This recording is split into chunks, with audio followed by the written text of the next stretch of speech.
आपने दुनिया के सबसे अमीर इंसानों में से एक जेफ बेजोस की कंपनी का नाम अमेज़न तो सुना ही होगा, पर क्या आपको पता है कि जेफ की कंपनी का नाम अमेज़न क्यों पड़ा? दरअसल जेफ ने दुनिया की सबसे बड़ी नदियों में से एक अमेज़न के नाम पर कंपनी को यह नाम दिया। वैसे ये नदी न केवल दिखने में बड़ी है, बल्कि इसमें पाए जाने वाले क्रिएचर्स भी बहुत ज्यादा खतरनाक और जानलेवा हैं। इसीलिए आज हम आपके लिए इन्हीं खतरनाक जानवरों से हाय हेलो करवाने वाले हैं। तो चलिए ज्यादा देर न करते हुए वीडियो की शुरुआत करते हैं। Black caiman. अमेज़न रिवर में पाए जाने वाले ब्लैक कैमन न केवल दिखने में खतरनाक होते हैं, बल्कि ये दानव बहुत ही गुस्सैल स्वभाव के होते हैं। यही वजह है कि इन्हें जरा सा भी उकसाने पर ये सामने वाले पर हमला कर देता है। इनके बारे में कहा जाता है कि ब्लैक कैमन की यह प्रजाति भूख लगने पर किसी जानवर या पक्षी पर हमला कर देते हैं और उसे हजम कर जाते हैं। फिर भले ही एनाकोंडा जैसा भारी भरकम शरीर वाला जानवर हो या फिर कोई अन्य बड़े आकार का जानवर, करीब 6 मीटर तक बढ़ने वाले इन जानवरों के शरीर और इनकी आक्रामकता के चलते इनको अमेज़न रेन फॉरेस्ट का सबसे खतरनाक जानवर बनाती है। Giant otter. ऑटर की दूसरी प्रजातियों से अलग जाइंट ऑटर काफी बड़े आकार के होते हैं और इनका आकार भी 2 मीटर तक बढ़ सकता है, जो ऑटर की दूसरी प्रजातियों से काफी ज्यादा है। बात करें खाने की तो ये झुंड में शिकार करने वाले ये जीव आमतौर पर छोटी बड़ी मछलियों के अलावा केकड़े खाना पसंद करते हैं।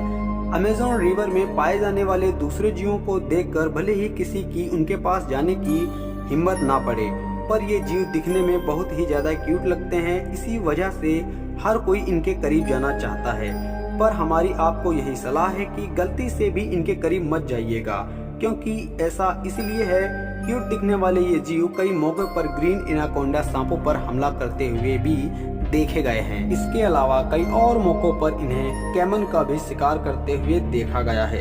यही वजह है कि अमेज़न रिवर में पाए जाने वाले इन जीवों से जितनी ज्यादा दूरी बनाई रखी जाए उतना ही सही है। कैंडिरो। अमेज़न रिवर में पाए जाने वाले बड़े आकार के खतरनाक जानवरों के साथ साथ कुछ ऐसे जीव भी पाए जाते हैं जो दिखने में भले ही छोटे लगते हैं, पर ये किसी बड़े आकार के दानव से भी ज्यादा नुकसान पहुंचा सकते हैं। और उन्हीं में से एक है कैंडिरो नाम की कैटफिश। ये मछली किसी इंसान पर हमला करने के बजाय उस वक्त इंसान के शरीर में प्रवेश कर जाती है जब कोई रिवर में ही टॉयलेट करने की कोशिश कर रहा होता है। शुरुआत में मछली के शिकार हुए इंसान को भले ही कुछ खास तरीके की परेशानी नहीं होती है, पर जैसे जैसे समय बीतता चला जाता है सामने वाले की मुश्किलें बढ़ती चली जाती हैं। ये नन्ही मछली शरीर के भीतरी अंगों पर हमला करने के अलावा शरीर में मौजूद खून को भी नुकसान पहुंचाने के लिए जानी जाती है। अब तक ऐसे कई मामले दर्ज कराए जा चुके हैं जब इस मछली को लोगों के पेट से ऑपरेशन करके बाहर निकाला गया हो, और अगर समय रहते इस मछली को पेट से बाहर न निकाला जाए तो इंसान की जान भी जा सकती है। पाकू। अमेज़न रेन फॉरेस्ट में पाई जाने वाली ये मछलियाँ दिखने में बहुत ज्यादा डरावनी लगती हैं। ऐसा इसलिए क्योंकि इनके दांत कई हद तक इंसानों जैसे लगते हैं। और हैरानी वाली बात तो ये है कि ये खतरनाक दिखने वाली मछलियाँ पूरी तरह से शाकाहारी होती हैं और उनको खाने में फल के अलावा सूखे मेवे पसंद होते हैं। पर ऐसा नहीं है कि ये पूरी तरह से शांत स्वभाव की होती हैं, बल्कि कई मौके ऐसे देखे गए हैं कि जब इन मछलियों ने अचानक से गोताखोरों और तैर रहे लोगों पर हमला बोला हो, और इस हमले की वजह से लोगों को जोरदार दर्द का सामना करने के साथ साथ कई बार हॉस्पिटल में भी भर्ती होना पड़ा है।